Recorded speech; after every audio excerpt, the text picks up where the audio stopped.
Let's go rock and roll, baby. Dude, it looks like on an angle, doesn't it? I think it's fine. All right. You know, someone actually said they thought we had got a new camera. Really? What happened to it? I think it magically fixed itself or something. It's good quality now, randomly. I haven't. Literally didn't touch a setting. We should have lied to them and told them that we actually got a better camera. Why would we don't lie? We don't lie to our audience No, on just the think podcast. that we have we're increasing the budget of our operation, becoming more professional rather That's than true. dicking around on the couch here.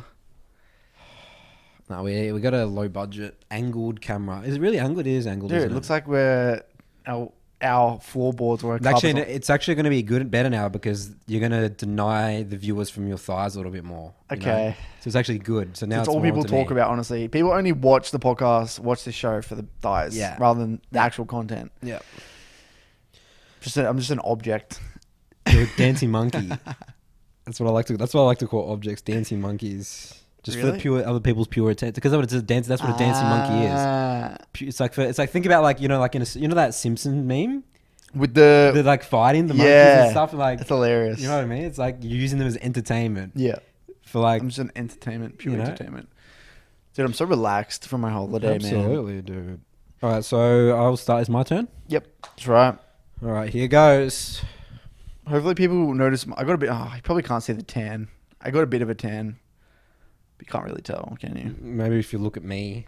See look at you. the white pasty. Do a comparison here. Here and here. Yeah, it's pretty. You can tell there. Yeah? Yeah. Welcome everyone to episode number 28. Lucky number 28 of the Broken by Concept podcast, the best League of Legends podcast in the world. Curtis has come back from his holiday. We were just saying before. How was your holiday, Curtis? All relaxed? It was brilliant, man. Nature, getting in nature, nice wine, nice food. How much wine do you reckon how many bottles of wine do you reckon you drank total? Well, so we stayed Friday night, Saturday night. Didn't say this is the 2 nights. It was 3 days, 2 nights. Probably at least 6. When did you? I actually got asked the other day. Yeah. When did I start like enjoying wine? You hated wine when you first... wine. I mean, It's wine weird, took me a isn't it? while. I actually didn't know. Yeah. When was it? Probably like 3 because years beer. ago? I started enjoying beer before wine. Yeah. And it still took me a long time. What do you reckon? For me, wine wasn't around till 2022 probably. So Like I enjoyed wine. 3 years ago, you actually enjoyed it. Yeah, 22. But you'll drink it, but just for like to please people socially, or I was like 2022. Yeah, around 22. because I think for me, it's like there's one day you just randomly like it, right? How does it work? Is it like a gradual process? Well, your taste buds mature. It's kind of like when you get Got older, it. you enjoy vegetables more, and Is that right? Is you that just want sweet shit when you're When you're a younger, you know, kid. You just want like chocolate and lollies, and yeah, that makes you sense. enjoy the subtle flavors and the complexity of the wine and the beer and things like that. But anyway, that was good. I thought that was an interesting question. Refresh, That's ready good. for a big year coming up after Christmas and New Year's. Curtis, the year's almost over. We've got 9 days or I whatever. know. All right, so I wanted to start the podcast, Curtis. Yep. You know that I like to study case studies of failure as much You as like I to like. look at case studies of failure. Yep. Yeah, It's you important know, to do so. Yeah. I think it's. I mean, I actually like studying failure more than success.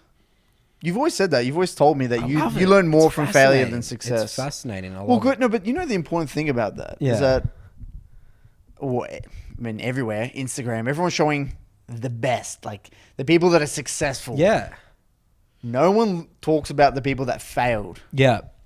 Spot on. Like, but it's not even looking at it as like, oh, haha, you're a failure. No. It's like people. I mean, the best people is like they failed and then they, were successful. In a way.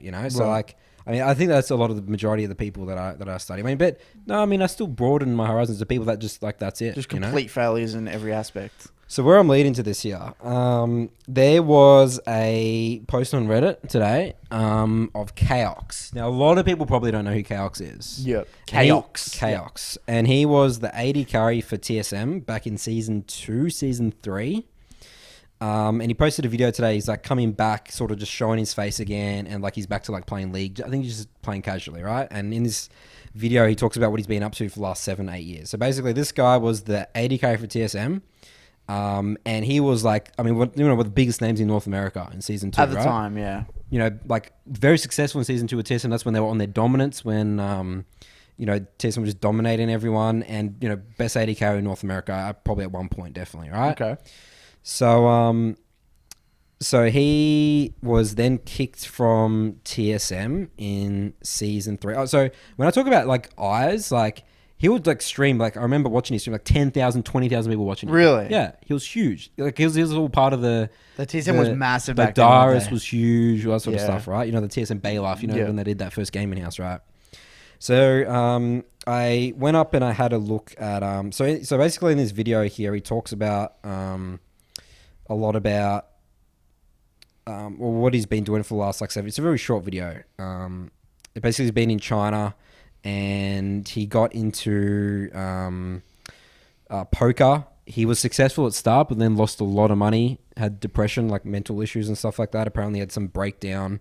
But apparently he's looking a bit up now. So last 2 years or so, he feels a bit better now. And now he's just coming back to like league to sort of like, he said build his brand again or something like that. Okay.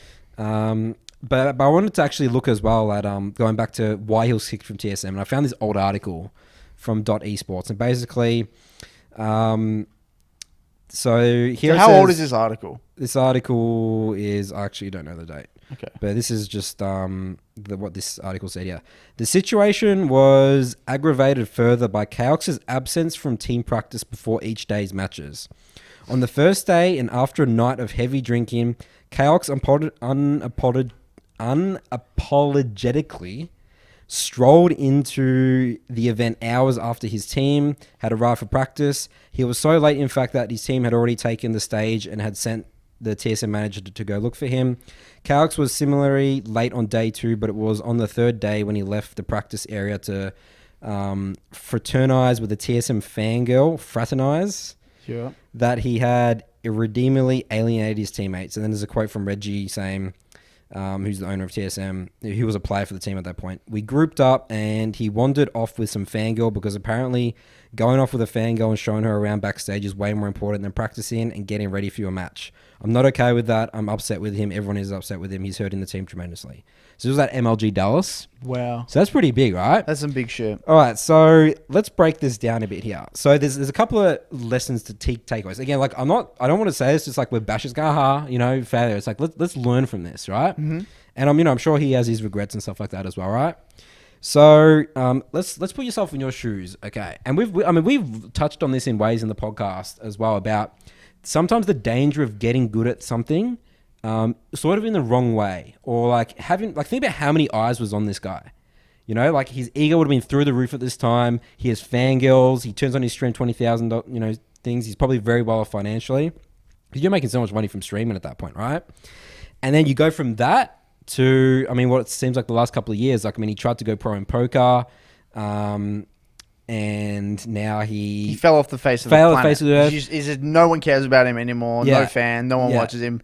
I see he's like platinum in League of Legends now. Yeah, Plat 1. Which is, again, so interesting to me. It's like the dangers of being good. So think about that story right there about the reason he got kicked here. And how we talk about habit building and like having like a professional mindset towards, potentially like League of Legends, but also which affects your life as well, right? So if you could really think about it, the way he was acting on TSM, it would make sense over the next couple of years where his life would go. If that's what he was at his peak, given this opportunity, it's like, unless he could really, maybe could have bounced back from that really hardcore, but maybe, you know what? It was going to, okay. You raise a good point. This is one of the things that we've seen, and one of the reasons actually we kind of took a step out of esports, isn't it? If we're going to be completely transparent. Yeah. Because we knew that. What do you mean by the that? way, what happens in the esports industry now, it's not sustainable, and what is rewarded in that industry it's not going to reward. It's not going to work long term. It's not sustainable. It's not going to work long term. Even looking from a business standpoint, and even personally with the players, it's starting to change slowly. It's starting to change now, but I think you raise a good point that it makes sense why someone is really good for a long time or stays at the top for a long time or doesn't last long. It always makes, it's like my favorite quote, right? One of my favorite quotes is everything makes sense. And if it doesn't make sense, just your view of reality doesn't make sense. That's the way I actually approach everything, by the way, in life. It's like, if I hear myself say that just doesn't make sense, I'm just missing something. Like I need to figure it out. I need to understand something more. I'm literally missing a piece of the puzzle. That's the way you got to view it, right? But I think you're spot on in the sense that he didn't have great quality habits. Yeah. Well, he was at the top with not having great quality habits. That's what I'm saying. Like this is the way he was acting. So that's kind of, I mean, this is like a more, I guess, extreme version of a fixed versus growth mindset, right? So say you're a young kid and like we said this before on the podcast, you get rewarded for, everyone says, you're so talented, you're so smart. Yeah. And the kid just like goes through it thinking that he's like talented and smart, but he doesn't actually put in the hard work. But then, or he did put in the hard work, but didn't get rewarded for the hard work. He just got rewarded for the result. He's going to go through his life and then putting less and less emphasis on the hard work and more just on just the result itself. Well, the other thing, and it won't last. The other thing as well is, potentially, I mean, you can't say that he probably, maybe that was just like a season 3, like the MLG Dallas, that was just like a one-off, right? Because season 2, he was still really good. He probably worked really hard, right? Again, like he wasn't versing people with great habits, but like I always think of that story. It's like, think of like childhood actors. Why do they always go off the rails? Like I think there's so many aspects to this though, Nathan, because with childhood actors, it's just, I think the fame, it was like Hannah Montana went on like Joe Rogan and spoke about it. Yeah. I always think of that Home Alone kid. What's his name? Matthew McCulkey or something. Yeah, McCulkey Culking, I think. Whatever. Yeah, whatever his name is. It's a hard one to pronounce. Yeah. I mean, I think it's the fame element where it's like you get all this attention and you don't really know why. I mean, the way that, what's her name? Miley Cyrus. She was Hannah Montana, right? Yeah, that's but right. she was like famous at Hannah Montana at a really young age. Yeah. And had all these hits and made all this money and was super, super famous. And like, you kind of, like the way she was describing is like people talk to you as if they know you, but they don't actually know you. They know, they think they know who you are. So like you're rewarded for like not being yourself in a way. You're like rewarded for not being authentic, and that feeds such a toxic cycle. Yeah, and that's why they turn to drugs because they're confused about who they are. They don't have any identity. It's like, am I really Hannah Montana or am I Miley Cyrus? Like who is that? And should I even be Miley Cyrus? Should I have to stay Hannah Montana? Or like what even is that? Then you like, do people actually, then you have trust issues. People probably all they're telling you how they want you to be because then, they can profit off of you like agents or all that sort of stuff. It'd be messed up, man. It'd be so messed up. I mean, I feel bad for Chaos in a way because he's probably just a result of, it's like, who wouldn't be like that at a young age? It's like, holy shit. All this fame, fangirls, that sort of stuff coming up to you. Not in reality. It's just like, boom, out of nowhere, new industry, right place, right time. Wow, look at me now. I'm like, famous, I got girls, I got money, I can, I'm doing something that I don't even need to try that hard for. Like, you just happen to be right place, right time.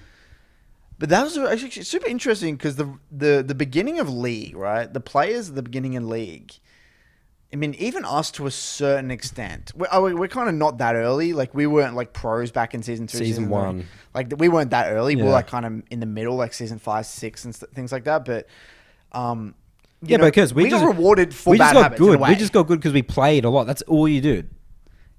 But still, but I reckon we ingrained some pretty bad, some toxic habits. Yeah, I would say so, definitely. What sort of things, for example? I mean, we at the start, man, how foreign reviewing was to us. Yeah. We thought that like we thought you could get away with it by just not reviewing. You thought you could be good by just spamming games and like you're just a good gamer or a bad gamer. Yeah. We spoke about this last episode. Yeah, we it's did, like, didn't we? Are you a good gamer or you're a bad gamer? If you're not cut out to be a good gamer, then that's just it. Yeah.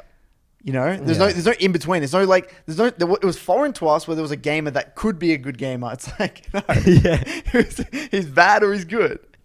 That's right. Yeah. But yeah, no, spot on with the Chaos guy, man. And it makes a lot of sense. And it'll be interesting to see, I think we're starting to see it. All the people getting weeded out. You look at like Dardoch, right? Yeah. Dardoch in NA. Yeah. No team wants to pick him up. And it's catching up to him. He could get away with it at the beginning, right? But the industry's in a way starting to push out those people that don't have the successful habits. Because, it's not good. You can't just be good now. You got to be great and a good teammate. Teams actually look for qualities. Are you able to work in a team? things like that.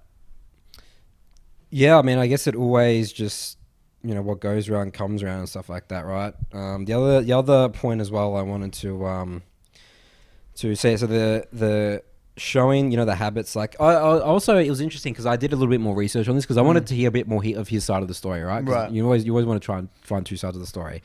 And he kept on emphasizing, why he was removed from the team. He kept on saying, like, I only did this once, right? That's all it takes. Like, you can't, being a professional at that highest level, like, there's no excuse. I mean, that just shows where your priorities are. Yeah, that's right. It's like, I always view it as like, if you're like a pro player or like, at the top of your game, it's not about like that mindset sort of like, oh, I'm just going to do the bare minimum by show up to practice versus I'm going to go like, then there's another level. I'm going to go to practice. I'm going to elevate my teammates and like, be there like early and all that sort of stuff, try and come up with innovative ways, like talk to my coaches and stuff like that. But like the way he was like sort of saying is like, oh, like if there's 3 levels to it, I view it's like he did bad. He said he only did it once. So he was at that level, just mediocre, average. Just do your job. Just showing up. But it's like that next level, and those next level people, those that have long, successful careers. That's why I think Bjergsen, is so successful. Do you think that we even have any professionals? How many professionals do we actually have? Think about the word professional. Yeah. Let's just remove it. We're not even talking about gaming professionals. We're talking about just professionals. Do you think you could even say a player is he's a pro player? Professional, is it like the way if I were to before esports, right? Think about what would you think as a professional? What is a professional? Well, professionals theoretically, I mean, the way it's viewed, it's like you get paid full time, but to play full time, right? You're a professional. But it's like more. But when we say professional, it's more about like, the approach to practice and your improvement. Like that guy's when you think of like that guy's a real professional. Yeah, that quote. Yeah. That in any industry, that's a professional, man. Like no, I don't it's think not about there's the money. There's very few actual professionals. Yeah. Like the way he's acting is very professional. He takes his craft very seriously. He takes his job very seriously. I don't know, it's just something to think about. I feel you. And, it also made me think as well, the whole Chaos thing, because think about it, was Chaos and Double Lift at that time, right? That was just like the two ones. And then I was trying to think of think about Soaz. Soaz had a pretty long career. That's true. Soaz is still around, right? I mean, I think he moved into a coaching position. I'm not 100% sure, but he's been around. Literally, this was the first season he hadn't been on a pro team. Yeah. Double Lift, I feel like, in a way, it was really good that he had like so much failure again. Like he didn't have the success Kaox did in the early stages of his career. Yeah, because CLG always got dumpstered. So he always had that drive to win. Yeah. And then that gave him enough time to start building good habits, I think, in a way. Because I mean, Double Lift, he got into the gym and started being he did really early on. Yeah, it was like season 3, season 4 when he was still losing, which I thought was interesting. But I think like maybe in a way that helped him have a long career, the losing at the beginning.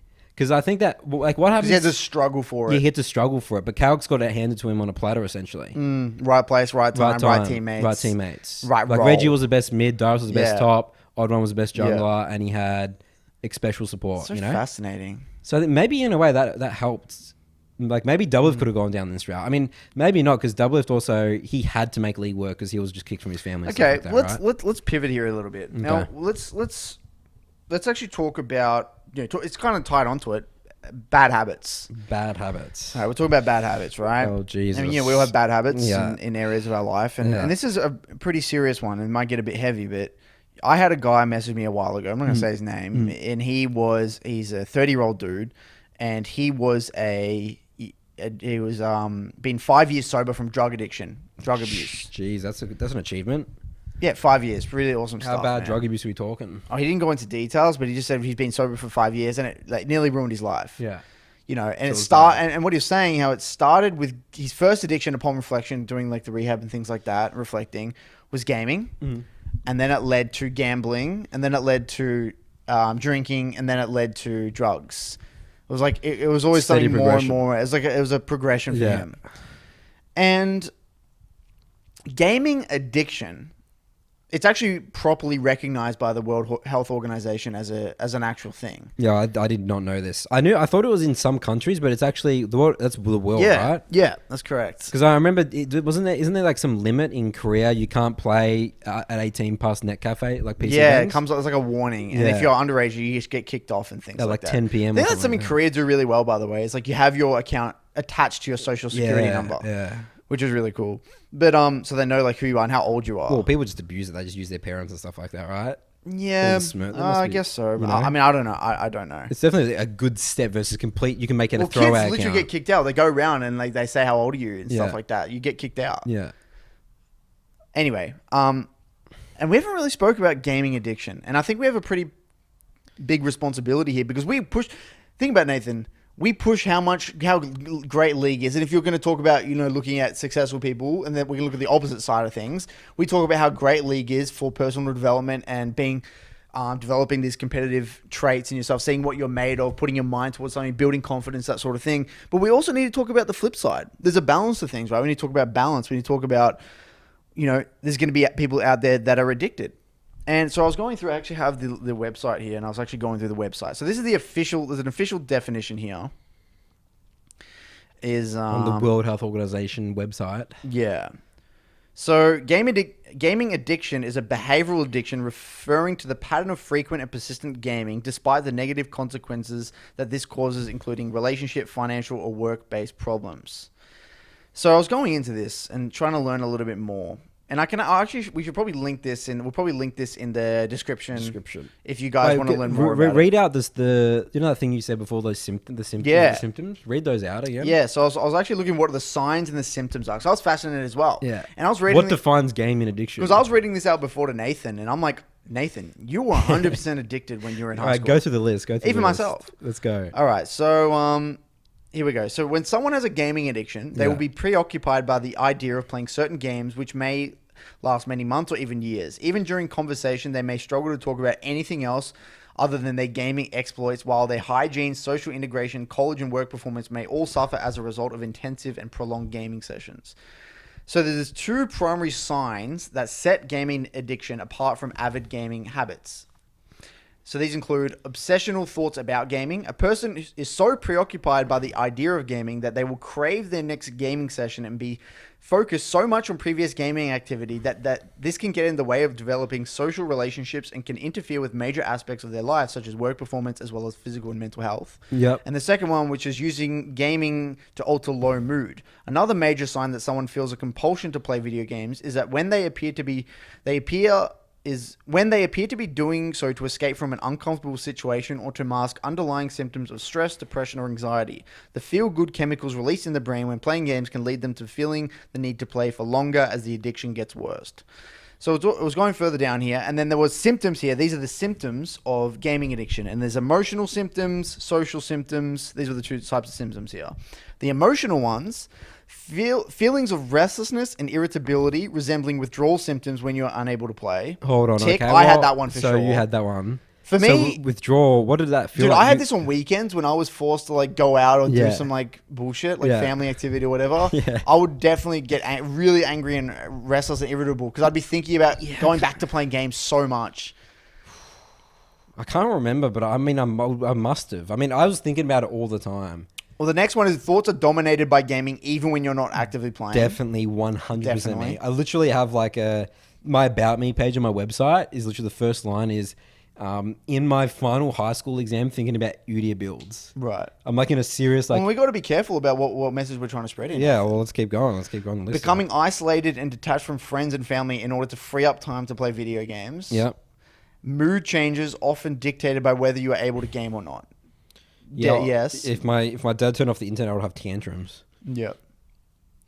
And then the social symptoms of gaming addiction were impaired work performance, impaired academic performance. That was tick for you, Nathan, definitely. Right. Yeah, of course. Impaired academic performance. Very impaired academic performance. Lying to family and friends about how long you play video games, Nathan. I mean, I didn't really have friends, so no one asked. But your family, did you lie about how long you were playing for? I mean, they knew, but I'll try to always sneak in some extra time, definitely. I'll try and sneak in time when I And a could. big one here, avoiding hobbies and events that you would have previously went to or enjoyed.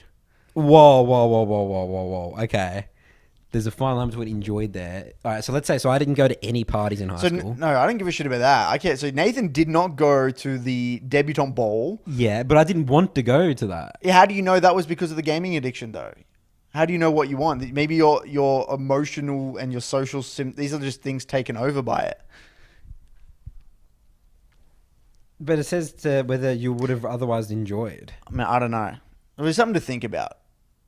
And So- you didn't go to another one. What was the other one? Yeah, There so was the Deb. two things I think. So people don't know what the Deb is. It's like the high school prom. It's like a right? dance, like a dance. You have a girl, and the girl asked Nathan Yeah. to go, and Nathan said no because he had to grind Guild Wars 2 to get the molten Oh, jetpack. Hold on, I didn't say. I said no. I didn't say it specifically to. I'm not that much of a, Yeah, but that was the reason. Yeah, that was the reason. So she asked me, And what did you like, say? The story was like, it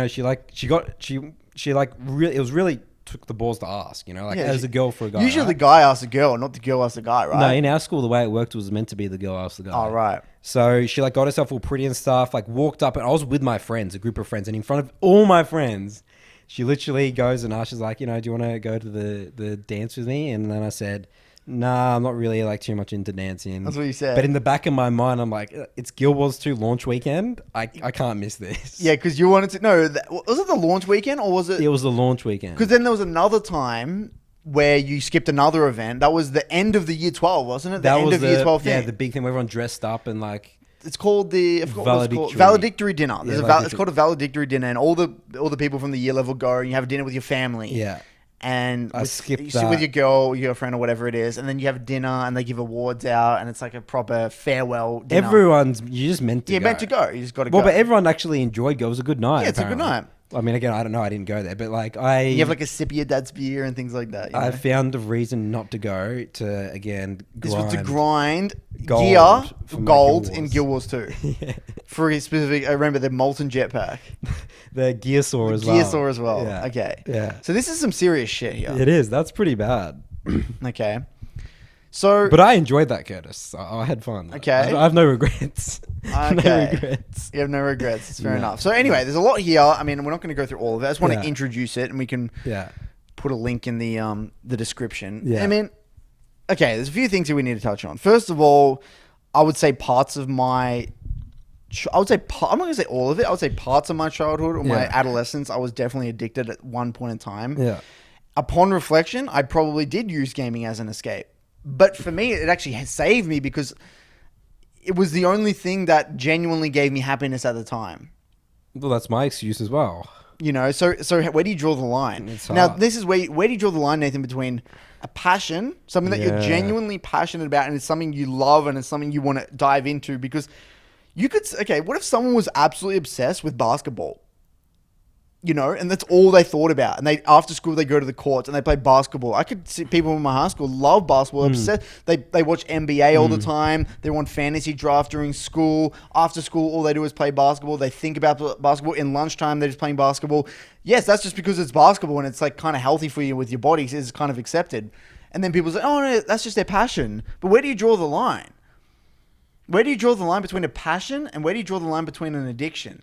Because there are there's a lot of overlapping things. I actually encourage my players I look for people in my pro team that all they thought about was the game. They were addicted. Well, Schernfire, right, in Direwolves, Yeah. one thing that one of the reasons he was so good was because all he did think about was the game. When he's walking back from the office at midnight, he's thinking about jungle shit and then comes to my door at 1 a.m., knocks on my door and asks me, Curtis, what do you think about this jungle path? Yeah, Whatever but he's a pro player at that point, right? Yeah, but I'm So saying... where do you draw the line, Nathan? So where do you draw the line? So where do you draw the line in terms of...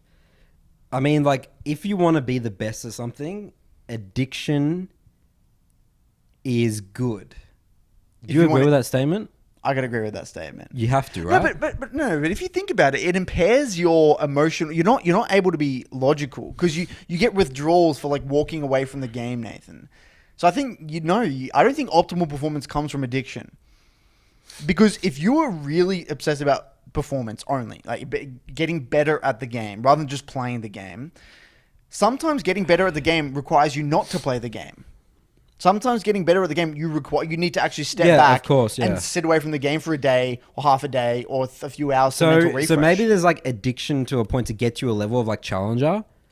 And then if you want to be a pro player, then you start being... It switches from addiction to the game to addiction to being the best.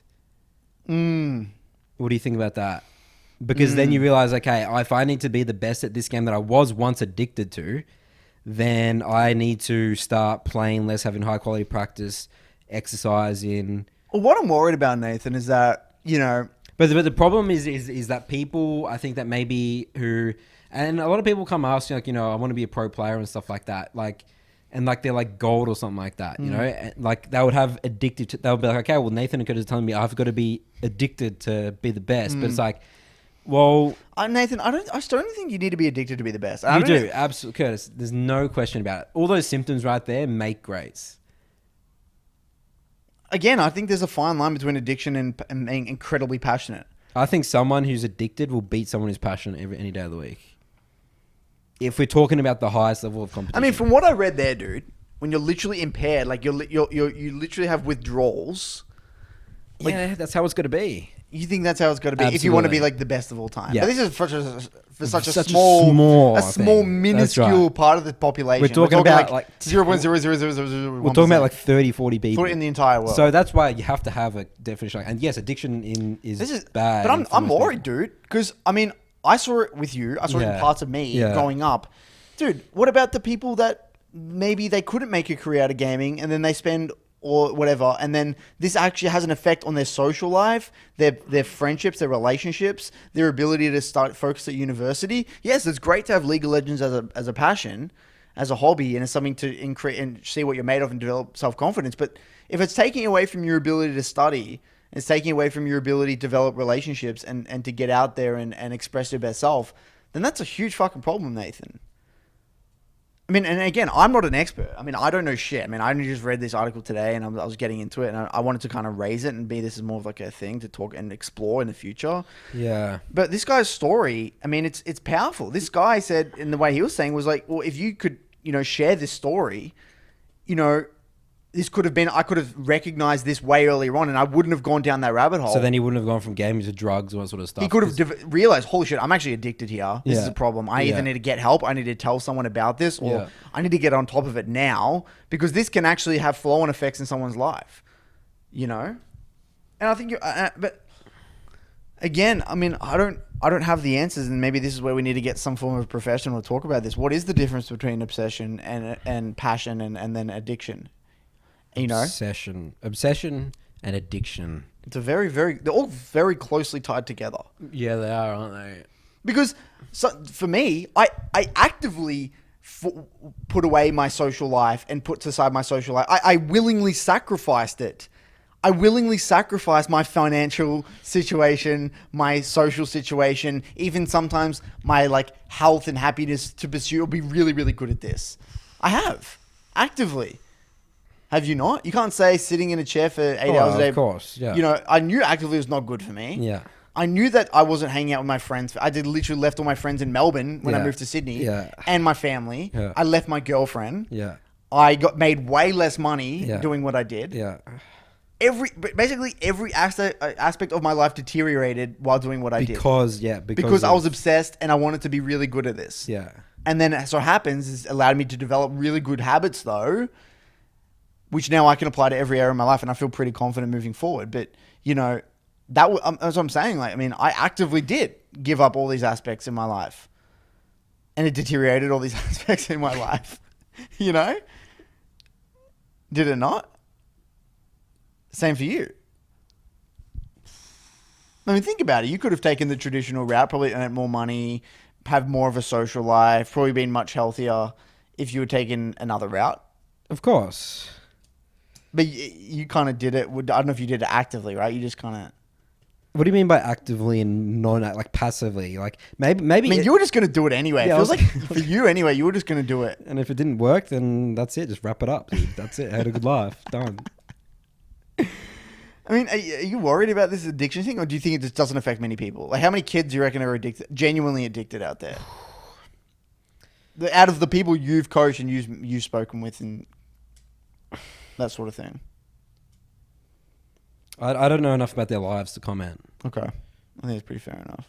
That's pretty much it. I can't. I wouldn't speculate on that at all. Okay, so what we'll do then, we'll probably leave it there. I don't think we know enough about this to really. I just wanted to raise it. I mean, there's no doubt in our mind that it's a general huge problem. Yeah. Video game addiction. Video game addiction. I mean, like, I'm so biased because I think League is such a good game. We are both biased. It's like We are biased. That's what I'm saying. If you play League, will we think? If you if play you, League, if you go about it the right way, yeah. if you go about it the right way with goals, with a pretty good schedule, as a complement to your life, I feel like if you do it that way, like it's actually not. You don't have fun that much fun anymore with the addiction. You mean? Yeah. It's like. You play to play. You play to play. Well, you play to improve like these aspects, like the ability to learn to learn. We don't ever say grind though. That is something I never say grind. I say grind. You say grind. You got to play more. I don't say grind. I said you got to play more games to get good. I say play more games, but I would say you only play blocks of 3, and I say play max 2 or 3 blocks a day. I'm only tell people if they're really like serious to climb. I tell most people to play max 9 games a day, 9-10 games a day. That's a lot of games, Curtis. That's no, but that's if they're on a weekend and they got nothing, and they split it up into 3 blocks. So they do 3 games. Yeah. Like hour break, 3 games, hour break, 3 games. I don't think that's that much. Because my default with video game addiction is people that like, let's say they have people that play like Cyberpunk, but like. Or games that's like solo party games, like all day, every day. No, apparently there's two. They've actually compartmentalized it on this website. Different types of games. Apparently there's a single player and there's a like an MMO. Like let's say an MMO addiction.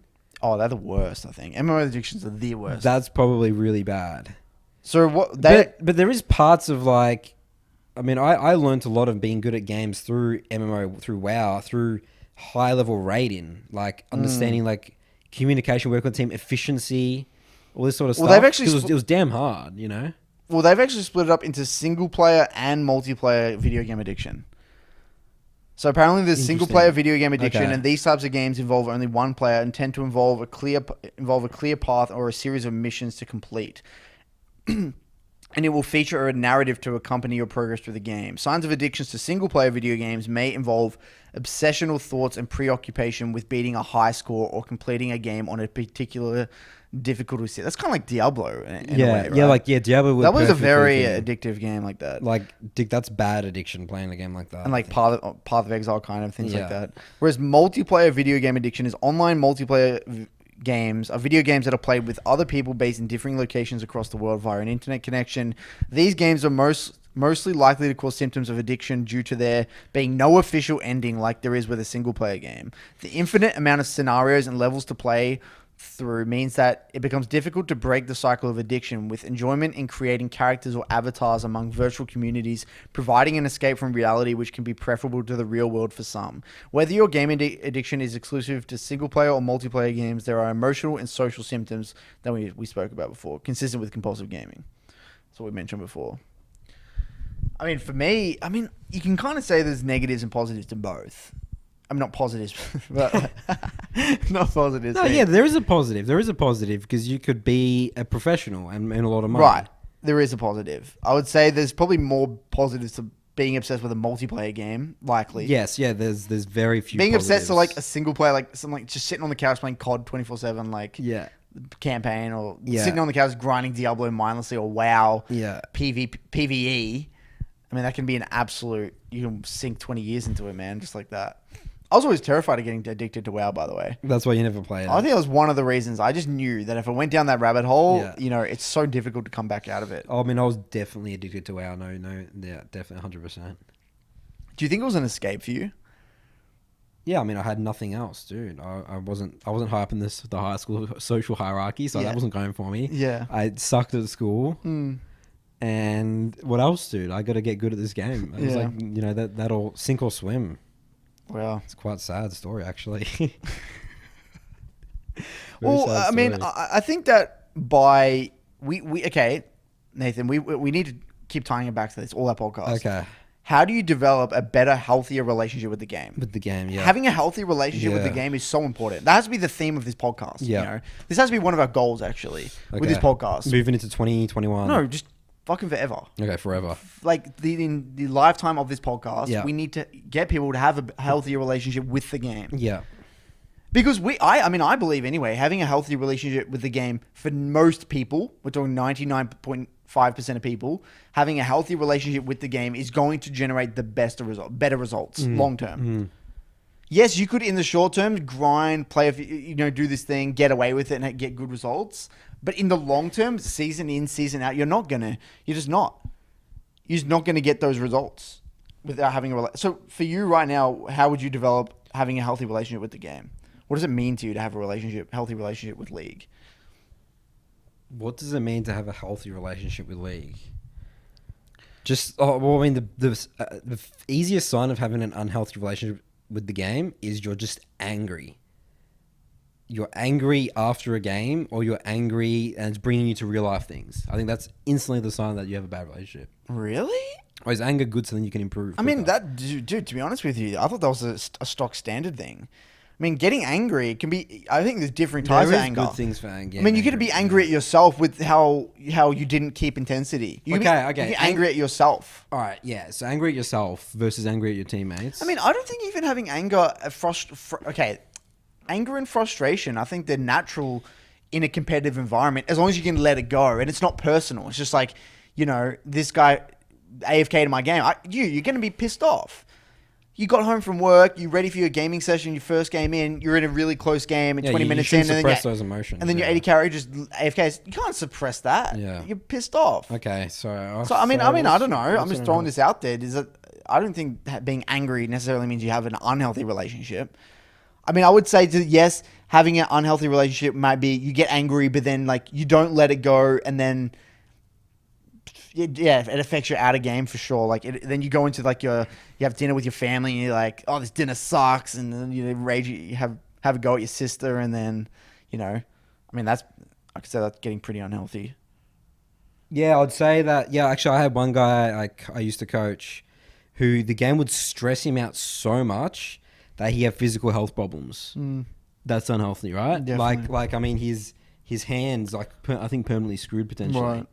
From playing the game so Too much. He just grinded thousands of games. Yeah, like in very short period of time. Well, there you go. That's probably an unhealthy relation. And then he had breathing problems. I don't think it was from the game, but he would hold his breath when he plays sometimes. Right. And it was. I mean, that's unhealthy. I think. I think it doesn't sound healthy. I mean, for me, like. Thinking back on it, it's like you got to be able to walk away from the game. Like you got to for me, having a healthy relationship is like, all right, boom, I've had my games, I've put in my time, I've reviewed them. It's time to step away. Like being able to recognize that you're not really playing anymore to just have fun. You're playing to get back at someone, or you're playing to let out frustration, or you're playing to.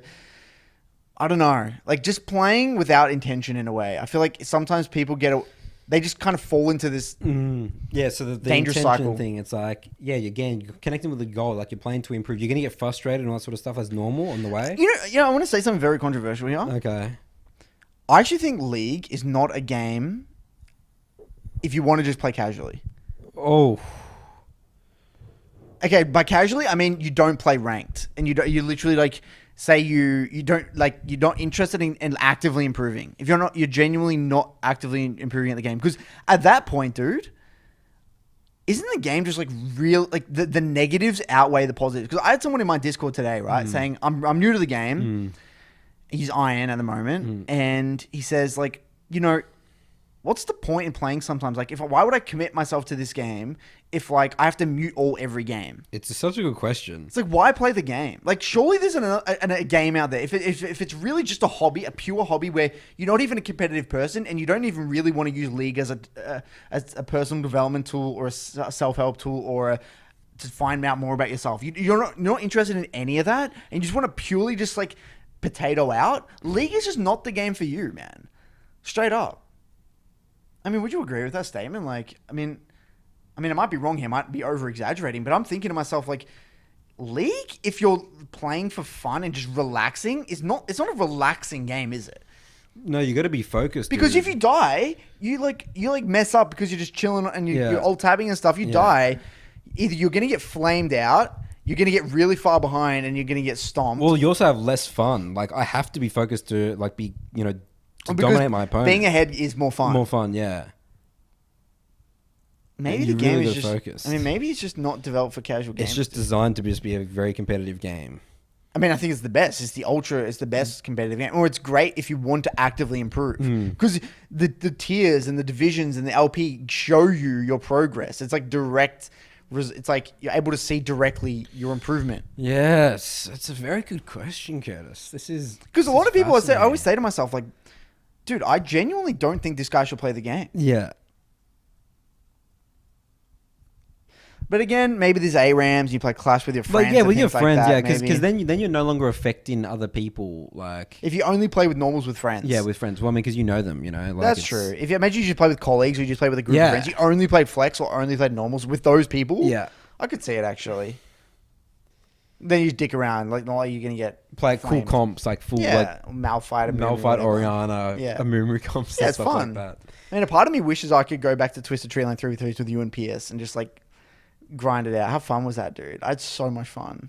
That was the good old days. So see, that was season 3. That was fun. I think it was season 3, right? Season 2, True, season season 3, two. yeah. Season 2, season 3. We're playing 3v3 The Twisted old Tree Twisted Line, yeah. and we're playing like Yeah, well, we that was were, so we fun. weren't playing to improve. No, not at all. I was just chilling, dude. We were just chilling. I wanted to win, but like I didn't actively care about improving. And yeah, your level, your ignite, exhaust, Shaco strategy with the level 2, Shiv and Q, and I'd always get first blood every game. And we had literally these comps. We're trying to like theorycraft comps. Like it was like remember it was like a Vayne Nunu comp or something. I don't know. It was just funny. Good old days, dude. I had so much fun back then. Yeah, like why can't we replicate that? Yeah, maybe not. Maybe you can. Maybe Nathan, we need to stop thinking that we can think like the average league player. We just need to accept we can't, right? Actually, that's actually bringing me back as well to Chaos, another point as well. So he's like he said that he's playing casually for fun, like he's in Plat 1, right? Which I thought that was so interesting. It's like this guy was at the best The peak. the peak. And this actually goes back to, a constant argument saying whether a player in season 2, can be, a double. I mean, I guess that's sort of a little bit showing He was there. literally the best AD carry in North America. I feel like even if you were playing casually or like, for fun, like he has a negative win rate in Plat 1 across like 300 games, right? Yeah. It's like he should at least probably be around mid-diamond maybe. No, I never think How that. That's what you fascinating is thought. that? That's what I don't think that. But then that's what goes to show to me as well. Like the Chaos. average Diamond 4 AD carry would beat Chaos. How crazy yeah, is that? Yeah, well they are, dude. They're Plat 1 players are beating him Yeah. in Sissoko It games. doesn't surprise me whatsoever. Okay, and that gives me another point, Curtis. So you know how in our podcast we always say, like, if you put in enough effort, you can get Diamond 4, right? Oh yeah, you were telling me about this. Like, you gotta, like, it's gotta be difficult. You know this no simple thing? Like, look at the numbers. Yeah. Okay? Yeah. Look at the numbers. It's like, how many people in Diamond? Is it 2%? 1% No, of people? Diamond's like really, really slim, dude. I thought Diamond was like 1% or less. Okay, so 1% of the people. That's crazy, Curtis. So yeah, Nathan just convinced me. So I need to take this back, and I need to be careful about what I say. Diamond is actually very difficult, even Yeah. like platinum. Yeah, it's It's actually very difficult Yeah. to get to platinum. I think gold is moderately Yeah, hard. gold is actually even hard as well. Yeah. And because this actually popped up because I recently did a whole live coaching day where I just did live coaching. And I was watching the gameplay and stuff like that, and like, things were happening and stuff like that, and like, you're watching the camera movement and that sort of stuff, and I was like, man, there is so much work to be done here. Right. I can explain, I can work with them and stuff like that, but like, It's overwhelming. it's actually overwhelming to me, right? Because I don't even know how to explain so much of the stuff that or why I would do things this way that gives them a model to sort of replicate. Maybe it's just my poor coaching ability. Well, I don't think teaching in league has really been solved by any means. We're not Yeah. even close. Yeah, I we're think not we're even- still I think going to that's figure what it it out. is, That's what it is. We potentially. don't know how to teach. I mean, I think you are interested. It is interesting because I actually did have a similar thought recently when I did my Echo Guide. So I did my Echo Guide, obviously, and then there's a guy on my Discord, Helia, who plays Echo. And he said, like, one thing he messaged me, he was saying, just watching we're talking high level challenger players, and he's already Diamond 1. He's a Diamond 1 player. And he was saying him watching now, like really internalizing what I said about Echo and how much information you need to process. Now when he watches a challenger player play, he realized how much information they're processing. So they're able to do all the same things, but at the same time as thinking about all. And I didn't realize I'm doing this. That's right. When I stream, right, I'll talk through my thought process. Yeah. I'm able to and I take it for granted. I'm able to play my lane, know exactly how to play the lane out, jungle track, know what my teammates are doing, know which side lane's winning, and know about when I need to base, how much resources I have, how many corrupting pot stacks I have, how many wards I don't have, the time, what objectives are. I'm able to think about all of it reliably, pretty much every single game, no matter what, even when I'm not even that intense. The biggest thing is like I'm just processing so much shit. Team fights, Curtis, are ridiculously hard to play. Yeah. Like I use this word spatial awareness. Like I said after one of the live coaching sessions to one of my clients was like your spatial awareness. Like we need to work on this. Like there was times where his camera was in a position where just the way he was moving, I could tell he wasn't considering where his team or where the enemy team was. And it was pretty chaotic. There's a lot of things happening. People were like flanking. Like it's so difficult. It is. There's a lot. You know? Yeah, we definitely take it for granted. I mean, we have played the game for 10 years, right? I'm playing the game for 10 years, literally. Yeah. You know? So, I mean, it's just a skill that you develop. And I think there's ways to fast track this improvement, though. Yeah. Well, yeah. I mean, we've got to figure out the ways to do that. Yeah, I guess it's like a lot of games, a lot of intense practice. Well, that's where champ identity comes into play, and there's the pre-game processes. That's why I always tell my clients, you need to be actively thinking about who are the threats on the enemy team in loading screen. Yeah. Because when you go to a team fight, if you've already identified and you're actively thinking, coming out of your LoL states, all right, Malzahar R, you're ready for it. You're going to be thinking, it's like the mental stack thing. Yeah. You want to put the most important pieces of information at the top of your mental stack because that's what you need to assess. Mental stacks. I've got to write this down, Curtis. Mental stack. I like it. That's what I talk about in my video, dude. I don't watch your videos, Curtis. Right. Dude, I got some good shit. No one watches my content, obviously. Yeah. I should probably maybe learn some mid lane stuff. No, this is just how League works. Yeah. The way the mind works in the game. Yeah. But I think you've definitely convinced me over time that League is very, very hard. Yeah. Well, I mean, it's like. And that's why so many people want coaching. Yeah. To fast track that process. It's so overwhelming. It is super overwhelming. I don't realize how valuable my content or my coaching is until I kind of think of it like that way. Like holy moly, there's someone here that just has all the answers. Yeah. And I can just pay $50 and I have his attention. I can ask him any question. He'll know all the answers for mid lane. Yeah. Well, I mean, it's crazy to think about. This is the other thing. Like you have all the answers, but again, it's like understanding how that fits into your specific game is just so difficult because it just changes all the time. Like, I mean, every single time you say this, Nathan, it always just makes you realize how important champion mastery is. Yeah. So then you can... Because team fights, right? Yeah. If you're playing team fights with 5 different champions... Yeah. Or 4 different champions, or even 3. That's why I even recommend as a silver, you should only be playing 2 champs in silver. Yeah. Max. Yeah. Yeah. 3 in gold if you really want to. And then I recommend 3 all the way up. 4 if you have to. I don't like having 4 though. Because think about it. If you play a lot of say, Eve, right? And you play team fights, you're going to know pretty quickly, say you play 60, 70 games of Eve, you're going to know pretty quickly how you shouldn't be playing team fights. Yeah, that's the thing. You know what's not working. You know what's not working. You're going to get punished pretty You don't know exactly what's optimal, but you know what doesn't work. So you can filter this out. But if you're playing a game of Eve, then you're playing a game of Hecarim, then you're playing a game of Nunu. Yeah. The learning process is it's unbelievable. Yeah. It's trillions of bloody variables that you got to consider.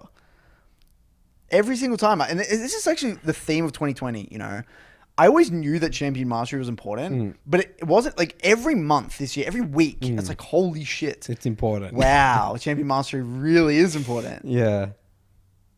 It just blows my mind every time. So Nathan, we need to figure out how to teach better.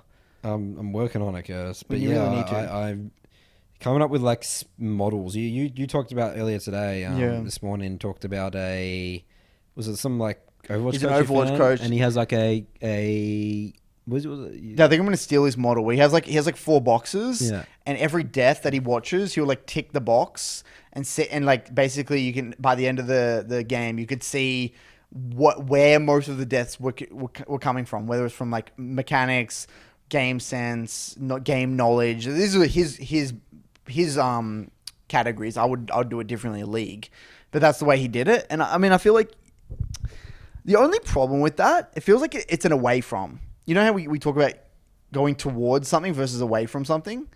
Refresh my mind. So Shern in I learned from Shern actually. He used to say, Curtis, I don't like it when you say don't do this, or like, can we not do this, or like, I want you to say, I want to go towards something rather than go away from something. I want you to say what we should do rather than what we shouldn't do. And it's much more powerful to say what we should do, because then you know what to aim for. But if you only look at mistakes, if you only look at deaths, yes, it's a good, effective way of like looking at the most fundamental mistakes. But the mistakes aren't like really. I mean, Nathan, this is where things get controversial, because we know that if you just don't die, yeah, that's right, that gets you results in league. That's just the way league is. Because basically, like, I mean, I have these things called the Soul 2 Sins, right? Like, I just want you to do anything else that's not this. So it's like you can sort of like know, like, I mean, like, okay, for example, that's actually not an effective way of teaching though in other areas. Yeah, because again, like I said, like for one example is like popping your refillable potions, right?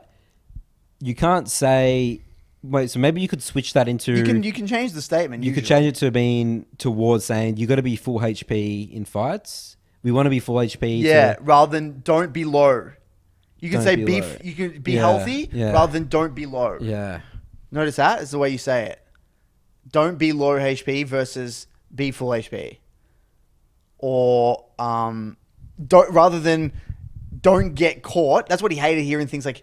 Even when his teammates said, don't get caught or don't die. That's when he hated the most. Yeah. When people on the team specifically said, don't die, don't die, don't die. Whenever he said that, he says, if I hear don't die, all I think about is die.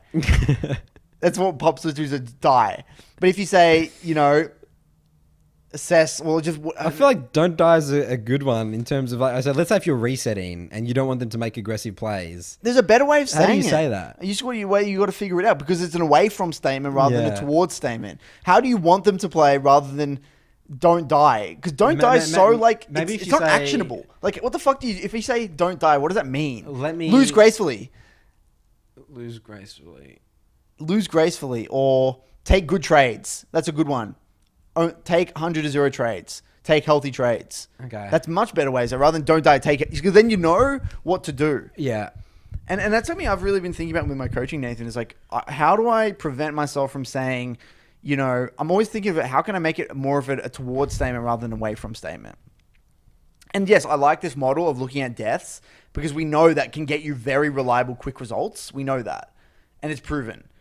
But at the same time, I don't think it's all you should be focusing on. I think if you have a client, and this is why I don't believe in one-off coaching sessions, I believe you need to have, like, with my coaching, the way my coaching is going to be next year, it's going to be like over the course of months, and whether my kangaroo tier is. I want to work with the same clients a month, right? So it's like maybe one session or the first two, you look at the deaths, and then you look at like what you should be doing. I don't know. You want to go into the Nathan's mailbag? We can go into Nathan's mailbag. So to wrap it up there, Curtis, you gotta get better at teaching the game. That's right. I mean, we're still trying to learn, dude. When no one knows it. No, I mean, league's not. It's not like we said, jiu-jitsu. They have like the core fundamentals. They know exactly what to teach and what order and what you should say, what you shouldn't say, and like boxing and all these crafts that have been around for like hundreds of years. We just don't know shit. Like little flailing babies. I love it. All right, we'll be back for Nathan's mailbag. All right, welcome back, everyone, to Nathan's mailbag. First question here is from Aiden. So this email is titled "The Burden of Knowing," the burden of knowledge. There's actually a really good quote in Avengers Endgame, how Thanos and Iron Man are fighting, and he like respects Tony Stark because he's like, you're cursed with the burden of knowledge or something like that as well. It's like Rick from Rick and Morty. Yeah, Rick and Morty, because he knows so much. He knows so much, yeah. Anyways, let's find out if Aiden is the new Thanos here. He's the new Rick. Rick.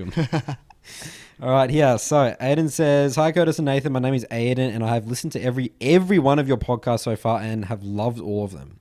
That's incredible. That's awesome. Thanks, Aiden. Thanks. That's awesome here to your support. Hopefully you've learned something. You guys often talk about why and how people make excuses to blame their teammates, but I feel like I've passed this stage.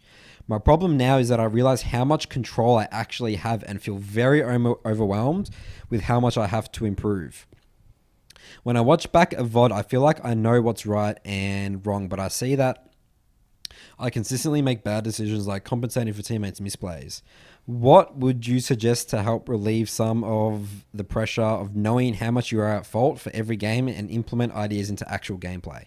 Thanks. I forgot to mention that I'm gold 2 and frequently go on huge win and loss streaks, depending on my confidence. Not sure if this adds anything, but thought it might be helpful. I mean, for me, man, immediately, it seems like he needs to set a few actionable learning objectives. Just a couple. Just two. Yeah. 1 or 2 simple ones, or even like 3 simple ones. Some people even just do one. You have a lot of knowledge, Aiden. You've watched all of our content. You probably watched Nathan's, you watched mine, watched his podcast. You probably know a lot about the game. Seems like you've watched a lot of VODs. If you are gold, you've probably heard me say 1,000 times what you should be focusing on. Pick 2 of them. Literally say, all right, I'm only going to focus on my trading for the first 5 minutes. I don't care if I'm dying to ganks. I don't care if I'm missing silent opportunities. I don't care if I'm not managing my wave properly. Whatever it is, just only look at the quality of the trades you're taking. Or maybe it's the other way around. Maybe you find yourself dying offered to ganks. I don't care about how bad your trading is. Only focus on how many times you die to ganks, why that is, and your jungle tracking, your warding, and that sort of thing. Just pick 2. Because League, we said this, League is a very complex game. And by the way, that's a really powerful thing you've said, that now you feel like you know how much you're in control. That's awesome. But that's great. That's a great problem to have. You know, that's a good problem. Yeah. I call sometimes people having a great problem. Yeah. That is a great problem to have, Yeah. Aiden. If you have that mentality and you've realized and internalized how much control you have in a game, brilliant. That means you're off to the races, man. Now, next step, all you got to do is literally put 2 or 3 learning objectives, or even 2 or 1. Only look at those ones. You're off to the races. You say you're like overwhelmed, like just relax, man. You're gold. Like think about it. Like you're not gonna go from gold. Sometimes you get overwhelmed because it's like I have all this knowledge. Like I should be like a plat player or like diamond Well, it's having player. those toxic expectations Yeah, about where having you high should expectations. be. Yeah, where you should be. It's like just understand, just relax. You know, just work on these learning objectives. You might even go up and down a little bit. You know, go down. To You might even get gold 3. worse. You might get worse. You could literally lose it on the 15 Yep. games. You Yep. know, like and you might be playing well. You can lose a lot and play Yep. well in league. You know. Many a times I've lost a lot of LP before getting the hang of it and then climbing up a lot. So, yeah, like let's just relax here. And Sure. like it's like again, you have a lot to learn, but the only way you're going to improve on it is by doing. So you've got to play the games and you've got to test things out and learn it. You can't just have these learning objectives and be like, okay, this is my learning objective this week. Bam, I did my learning objective this week. Now I move on to the next learning objective. Like we have to make sure. We always used to have a saying, Curtis, in Dials when we tested out for a bit. Practice it until you can't get it wrong. Yep. So we're not moving on until you can do this. Yep. That's it. All right, that's it for Hopefully that Aiden, helps. mate. It's pretty simple. I think it's a simple one. All right, this one here is from Edward. Do you guys think that being good at other games will help improve at aspects in League? I will think that being good at an FPS like CSGO would help you with reaction time and clicking accuracy. And I would also think that being good at fighting games like Tekken would help you with button clicking and knowing how to play a 1v1. What do you think? What do you think, Wayne? My initial reaction is that Tekken fighting, the game mechanic's so different that it doesn't help you in 1v1 situations at all. Or does it? Maybe because I haven't played fighting games For me, personally, did it help you? Because look at you. So you're CSGO, right? No, it's nothing to do with the game. What help? I mean, okay, there's a few little things. Yeah. Mouse accuracy, just being comfortable with a mouse and a keyboard, yes. But to be honest with you, man, I didn't even feel comfortable when I went to MOBAs. I struggled on I Wing, struggled dude. to move put my fingers in the right location. So, no, I would say the only thing for me that translated from Counter-Strike or other games to League was the competitive intensity. I had the ability to focus and really have a critical eye of my own gameplay and the overall competitive intensity. That's it. Nothing else really, unless you played another MOBA. If you played Dota, those players all had massive advantages. Yeah. Or you played HOTS or whatever it is, or HON, Heroes of New Earth. Yes, you had an advantage, but if you come from a completely different game, Because I was on your side, Edward. I actually thought that, if I'm amazing at like StarCraft or Counter-Strike or whatever the game is, that I should be good at League. I thought so as well, but just over time and literally just talking to people, it just hasn't been the case. Like in reality, when it's just come to, when it's literally come to the shit, it hasn't. Just hasn't. I guess the thing that Dude, I've known players that like have been stuck silver that are really good at other games. Yeah. Just the way it is. I think I definitely, I don't know if it was from just games in general, but from World of Warcraft, I definitely learnt about how every movement and every click must have intention. I'll say that that's the biggest thing that would drive, but that would help you in all games type thing. I mean, that's more of a mentality. Is that more of a mentality? That's more of a mentality than a mechanical thing? That's what I'm saying. I don't even think that was mechanical. Like I knew when I started to get good at League, I needed to make sure all my clicks were like to dodge abilities and sort of stuff. I knew that was, but again, that's just me playing League. Like that mechanic wasn't in WoW. No. But basically just knowing how to be efficient with abilities and I mean, I guess simple things like CC chain, that was really big in WoW. You just had a really good view of what was important in games to win games. Yeah. Like you knew. Remember always the philosophy I had in League saying the team with more CC always wins. You had that, but then your other one was movement speed was OP. Movement speed You was thought OP, that's what you said. Yeah. And you said damage solves all problems. Yeah. You had a lot of weird catchphrases. Yeah, I didn't know. So, but again, I'd say a lot of those are developed through League, but like, yeah, I'd always try and, I understand mouse clicking and the importance of ability usage. I think just pure mouse accuracy, like being able to comfortable with a mouse and keyboard, there's an element of that. And then the mentality stuff behind it. I mean, for me, what we've learned now that we've gone very, very deep within League, I think there are a lot of things we've learned within League that will translate to every other game. Like say the next best game is like a game like Path of Exile, or like a Diablo, or like a MMO. Like there's things that we could take from League for sure. Not all of them. Kind of like StarCraft. It was less the micro, although the micro element probably did help a lot of those players. But it was more like there was concepts like tempo and things like that was from StarCraft. Got it. And efficiency. Yeah. Oh, the other thing as well from World of Warcraft would be, and this is such a big one for League, and I actually see this mistake all the time from lower elo players, is going back to ability usage. It's like not using all your abilities at once, like holding your abilities for right moments. That was a huge one. Holding abilities is a big one. Holding abilities, I like when you coach lower elo, everyone just a fight happens. Smashes are a bit keyboard. Everything. It has to happen. It's like, but like you can wait like an extra 1 or 2 seconds for that amazing ult or that amazing E or Q. Yep. That was a huge one that I learned from. It's a big one with the Echo. well. I realized with my Echo, the best Echoes, they hold their abilities. Yeah, they hold their abilities. Oh, their W's good are Echo. very, very patient, or their R, and it's all their abilities. God, I just get PTSD thinking about good Echo players, Curtis. All right. This one here is from Ish, I believe you pronounce his name. The email title. I swear we've answered a question from Ish before. Have you really? Yeah. Doesn't matter. All right. Well, Ish is getting 2 times the questions. Duo or not to duo? That is the question. That is his email. Well, whoa, Curtis. Hold on. I'm hoping he's listened to my other videos. Yeah, let's find out. Okay. I think he has, based on this question. I hope so. Hey there, Nathan and Curtis. So first of all, I am an ADC main. I was wondering if you guys think if finding a duo who is willing to go through reviews together and work on issues together is more worth than just powering through solo queue games and just learning to deal with suboptimal situations and lane states, which will improve me better long term. This can apply to other duos such as jungle mid duo or my different sets of duos who are more worth than others. I know y'all are against duoing, but if you're both willing to grow, is it not going to make both of you better fast? P.S. You guys should make a poll to see how many non-jungle mid mains you guys are actually helping, because even as an ADC main, I actually still learn a lot from your podcast. Keep it up. We should do a poll, actually. That's actually a good suggestion-ish. I'll do that on YouTube. Keep up the podcast, guys. I love it, and it really has made my outlook on life better, and in return, life better overall. That's awesome. All right, so Ish knows our stance on duo queue. Well, Nathan, so this AD carry is a very unique role. Is it really? It is, isn't it? It's a very unique role. Yeah. I mean, I have said this in my videos with duoing. If your duo partner is someone that you're gonna play we're talking like all the time, long term. It's just one duo partner. This is it. There's one dude. You're not switching. You're not switching. The same dude. You Yeah. have the same, very similar goals. You're gonna go through the reviews together. You have a very similar mentality. Go. I think it can work. Genuinely, I think it can genuinely work. I would not recommend this for a mid laner or a jungler, or even a top laner, but I would recommend it for I think AD carry, just bot lane. Interesting. If you're a support or an AD carry, I think it's worth it.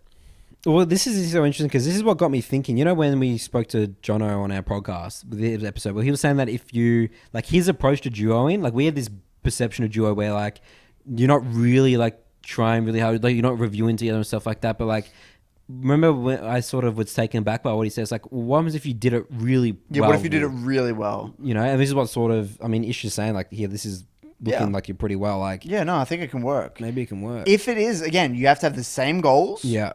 At least very similar.